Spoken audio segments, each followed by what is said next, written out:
अस्सलाम वालेकुम दोस्तों, भाईजान, क्या हाल है? ठीक हो? तबीयत ठीक है? उम्मीद करते हैं आप सब खैरियत से होंगे। अगर किसी के साथ कोई मसला या परेशानी है तो अल्लाह इस बाबरकत महीने के सदक़े उसकी परेशानी दूर करे। आज अरब अमारात में तीसरा रोज़ा है, पाकिस्तान, इंडिया, बांग्लादेश में दूसरा रोज़ा है। दुआ करें अल्लाह रब्बुल इज़्ज़त हम सब को, पूरे आलम इस्लाम को, पूरे महीने के रोज़े रखने की तौफ़ीक अता फ़रमाए। माशाल्लाह अब मौसम भी बहुत अच्छा है, बारिशें हो रही हैं अमारात में भी और पाकिस्तान में भी। रोज़े बहुत अच्छे चल रहे हैं, इतना तंग नहीं कर रहे।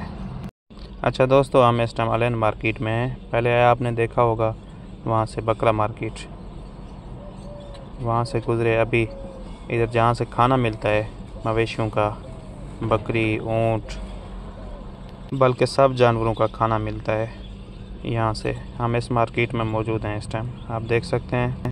रमज़ान का महीना है, सबको रोज़ा है, इसलिए यहाँ इतना चहलकदमी नहीं है, सब लोग बैठे हुए हैं। दिन को मार्केट ये बंद होती है, शाम को फिर असर के बाद 4 बजे खोलते हैं दुकानें, जो कि बहुत अच्छा इक़दाम है।